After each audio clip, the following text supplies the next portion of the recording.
Dear student, अभी तक तो हमने एडमिशन ऑफ पार्टनर में न्यू प्रॉफिट शेयरिंग रेशो और सेक्रीफाइस रेशो निकालना सीखा है, कैसे कैलकुलेट करते थे। लेकिन अब एक नया टॉपिक आता है बहुत इंपॉर्टेंट, जिसमें बताया गया है accounting treatment of goodwill at the time या on the admission of a new partner.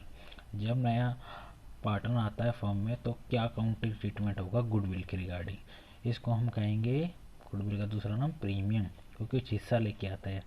तो तीन सिचुएशन हो सकती है ट्रीटमेंट ऑफ गुडविल यानी प्रीमियम का, कब, eight the time of admission of a new partner. तो सबसे पहला होता है when the amount of goodwill यानी प्रीमियम इज प्राइवेटली, जो पेमेंट की जाती है गुडविल की वो प्राइवेटली पेमेंट की जाती है।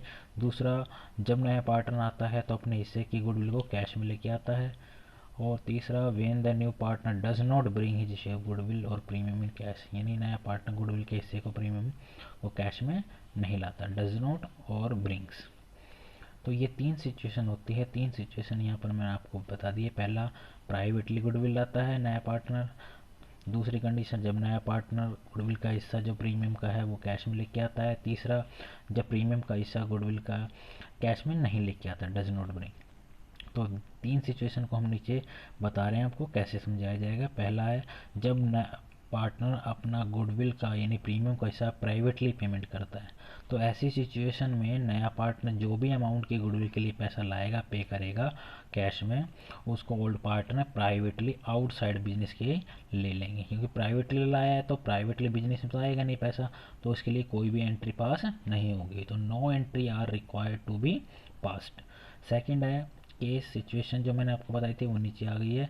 When the new partner bring his share of premium in cash, यानी कैश में लेके आता है, तो उसके लिए भी इस मेथड में दो अल्टरनेटिव बताए गए हैं। पहला, जब प्रीमियम यानी गुडविल को नया पार्टनर लाता है और फर्म में ही रिटेन करता है, यानी निकालता नहीं है फर्म में। और दूसरा सिचुएशन बताया गया है इसमें, व्हेन गुडविल और premium brought in by the new partner is withdrawn bye the old partner. जो प्रीमियम की अमाउंट गुडविल कौन लाता है, नया पार्टनर, उसको कौन निकाल लेते हैं, ओल्ड पार्टनर्स। पहला सिचुएशन रिटेन करता है फर्म में और दूसरा विड्रॉ कर लेता। तो पहला सिचुएशन है।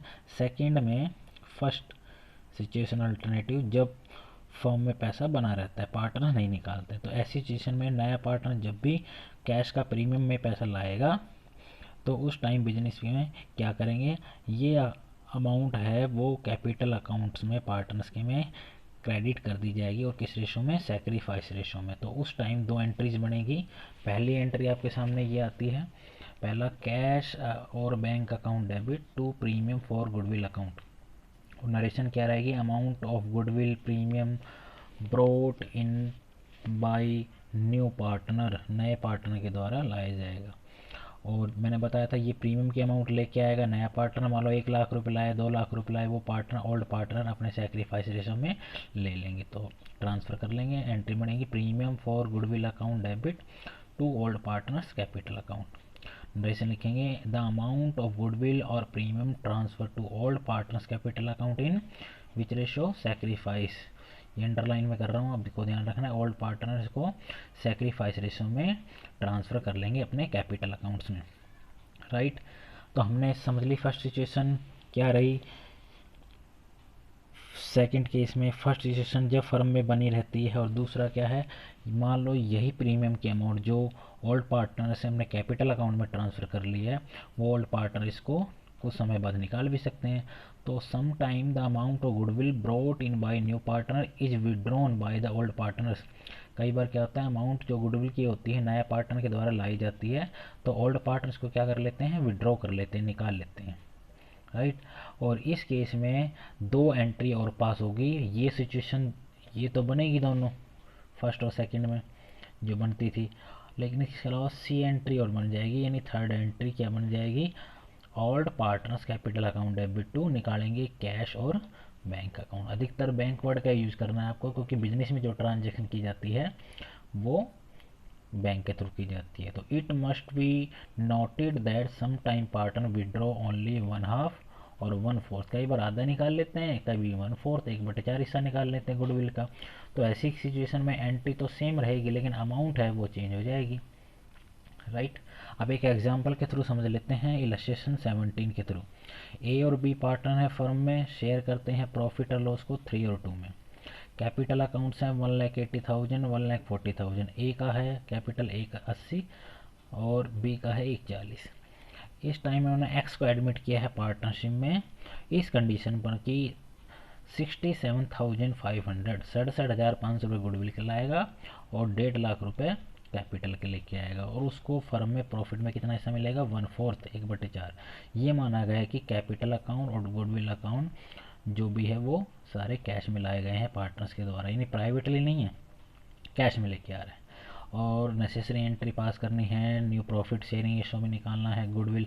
First situation, goodwill is retain in the firm और goodwill is withdrawn by the old partner. तो सिचुएशन मैंने आपको पहले बताई थी, जब रिटेन करता है फर्म में तो ये दो एंट्री पास होगी, पहले लाने वाली एंट्री और दूसरा गुडविल को ट्रांसफर करने वाले ओल्ड पार्टनर्स। तो वही एंट्री यहाँ निकल कर आती है। पहली एंट्री उन्होंने क्या पास की, पहले केस बना लिया सोल्यूशन में। First, when the amount of goodwill is withdrawn not withdrawn by the old partner, या आप ये भी लिख सकते हैं goodwill is retain in the firm, यानी निकालते नहीं, विड्रॉ नहीं करते। तो पहली एंट्री क्या बनी, बैंक अकाउंट। मैंने बताया था सारी एंट्रीज बनेगी बैंक के थ्रू। यहाँ तो कैश और बैंक के थ्रू बताया गया था, लेकिन आपको यहाँ पर बैंक के थ्रू एंट्री बनानी मैंने बताया था। अधिकतर जो फर्म में ट्रांजेक्शन होती है पार्टनरशिप फर्म में, बैंक के थ्रू। तो बैंक अकाउंट डेबिट टू नया पार्टनर कौन है, नया पार्टनर है एक्स, तो एक्स कैपिटल के लिए बुलाया, एक्स कैपिटल अकाउंट, और गुडविल के लिए डायरेक्ट गुडविल नहीं लिखना, लिखना है to premium for goodwill account. तो यहाँ देखें गुडविल के लिए आया है 67,500, लेकिन इससे पहले हमने गुड कैपिटल का लिखा था, कैपिटल 1,50,000। टोटल हो गया 2,70,500, 2,17,500। अब प्रीमियम, केवल प्रीमियम की अमाउंट को, प्रीमियम कितने लाया था 67,500 पर। देखें क्वेश्चन में गुडविल के लाया था 67,500, वो प्रीमियम को ट्रांसफ़र कर लेंगे, वही ऊपर वाली एंट्री में जाएंगे और देखेंगे पहले लाने वाली एंट्री, फिर प्रीमियम को ओल्ड पार्टनर्स ट्रांसफ़र कर लेंगे किस रेशो में, सैक्रिफाइस में। तो हम क्या करेंगे, यहाँ एंट्री पास करेंगे, premium for goodwill account debit to, किस में करेंगे, ओल्ड पार्टनर कौन कौन से हैं, एक्स तो नया है, ओल्ड है ए और बी, तो ए इस कैपिटल अकाउंट टू बी इस कैपिटल अकाउंट, ये क्रेडिट हो गए। लेकिन ध्यान रखना है 67,500 को किस रेशो में बांटना है, सेक्रीफाइस रेशो में। नरेशन भी ध्यान रखते हैं, यहाँ पर नरेशन भी बनाते रहें। लाने के लिए अमाउंट ऑफ कैपिटल और premium for goodwill brought in by cash by new partner, और ये विड्रॉ करने की क्रेडिटेड कर देंगे ओल्ड पार्टनर्स में। सेक्रीफाइस रेशो कैसे निकालेंगे, यहाँ पर देखें ओल्ड पार्टनर थे, ओल्ड रेशो था 3 और 2, 1/4 के लिए बनाया गया था, लेकिन ये नहीं बताया 1/4 के लिए कौन कौन हिस्सा देगा। तो ध्यान रखिए फर्स्ट केस होता था हमारे पास, न्यू रेशो में निकालते थे। ओल्ड पार्टनर का रेशो है, न्यू पार्टनर का शेयर है, लेकिन ये डिफाइन नहीं है 1/4 शेयर ए और बी कितना देंगे। तो old ratio will be the sacrifice ratio in this case. तो 3 और 2 ही क्या रहेगा इनका, सेक्रीफाइस रेशो, क्योंकि यहाँ पर फर्स्ट केस था न्यू प्रॉफिट शेयरिंग रेशो में। तो 3 2 में बांट देंगे, पहला 40,500, दूसरा 27,700। और दूसरी सिचुएशन क्या आती है आपके पास, second I when the amount of goodwill is withdrawn by the old partner, निकाल लेते हैं। दोनों सिचुएशन आ गई। मैंने पीछे बताया था जब ना पार्टनर गुडविल को निकाल लेते हैं ओल्ड पार्टनर, तो 2 एंट्री तो बनेगी, साथ साथ में तीसरी एंट्री तो बनेगी। तो पहले सेम एंट्री बनाएंगे, यही वाली एंट्री आप देख रहे हैं, same as it is entry first और सेकंड, यानी ये वाली फर्स्ट और सेकंड, ये एंट्री सेम रहेगी।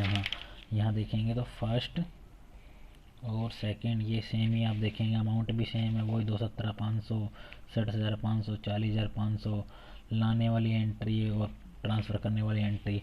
लेकिन इसके साथ मैंने बताया था एक एंट्री और पास होगी, कौन सी, थर्ड सी, old partners capital account debit to cash और बैंक। अधिकतर बैंक का वर्ड यूज करना है। तो ओल्ड पार्टनर कौन कौन थे यहाँ पर, ओल्ड देखेंगे ए और बी थे, तो ओल्ड बांटेंगे यहाँ पर, A is capital account debit, B is capital account debit to bank account, amount of goodwill premium withdrawn by the old partners. लेकिन यहाँ डिफाइन नहीं था क्वेश्चन में कितना निकालेगा अमाउंट, यहाँ लिख रहा था विड्रॉन बाय ओल्ड पार्टनर्स, ये नहीं लिखा 1/4 1/2, जैसे मैंने आपको बताया था कई बार कह देते हैं 1/2 1/4 निकाल रहा है गुडविल का, लेकिन यहाँ पर डिफाइन नहीं, तो सारा अमाउंट निकाल लेंगे। कितना था, एक का था 40,500, दूसरे का 27,000 था, 67,500 निकाल लिए। अब इस क्वेश्चन में न्यू प्रॉफिट शेयरिंग रेशो पूछा गया था, हम देखेंगे कहाँ था, यही पूछा था क्वेश्चन में, pass the necessary entry and find out the new profit sharing ratio partners. New profit sharing कैसे निकालेंगे आपको पता है। ओल्ड पार्टनर थे ए और बी, रेशो था 3:2, एक्स को बनाया गया था 1/4 शेयर के लिए, डिफाइन नहीं था तो फर्म से ले रहा है। लेट टोटल प्रॉफिट 1, एक्स को 1/4 दिया गया है एक हिस्से में से, रिमेनिंग प्रॉफिट 1 माइनस 1/4 3/4। जो फर्स्ट सिचुएशन होती थी वही है, फर्स्ट केस था जो न्यू प्रॉफिट शेयरिंग रेशो में। ओल्ड पार्टनर अब इस बचे हुए 3/4 को अपने ओल्ड रेशो में, ओल्ड रेशो कितना था ऊपर 3:2 में बांट देंगे। एज न्यू प्रॉफिट कितना होगा शेयर में 3/5 का 3/4, 3/5 कहाँ है ये ओल्ड रेशो था ए और बी का, तो 3/5 का 3/4 इस हिस्से को बांटेंगे, ये सेम रहेगा दोनों में, इस हिस्से को बांट रहे हैं। और ये 2/5 क्योंकि बी का था 2/5, 9/20 6/20 और एक्स का पता ये कितने के लिए पार्टनर बनाया गया था 1/4 के लिए। अब इसको इक्वल रख लेंगे था। No profit sharing ratio A B and X will be A ratio B ratio X, 9/20 6/20 1/4। यहाँ भी इक्वल कर सकते हैं, आपको लग रहा है 5 से होगा क्योंकि 5/5 क्योंकि सबके डिवाइड में 20 है। ये एलसीएम ले सकते हैं 9 6 और 5, 20 एलसीएम आ गया था 965। इस तरह से निकालेंगे और लास्ट में लिख भी देंगे क्योंकि आपको पता है आपने सेक्रीफाइस रेशो कहीं नहीं निकाला था तो यहाँ नोट दे देना है। New profit sharing ratio is not given question, there will be presume that old profit sharing ratio will be the sacrifice ratio, that is it will be presume old partner has sacrifice their old ratio. यही माना गया है कि ना तो इसमें नया ratio दिया गया है और ना ही बताया गया कि 1/4 शेयर है वो कौन दे रहे हैं, तो इसका मतलब ओल्ड रेशो को ही सेक्रीफाइस रेशो माना जाएगा। यही माना गया सभी पार्टनर ओल्ड रेशो में ही सेक्रीफाइस कर रहे हैं। ये आपके पास डिटेल क्वेश्चन था। नेक्स्ट वीडियो में आपको नेक्स्ट केस में बताया जाएगा। Thank you.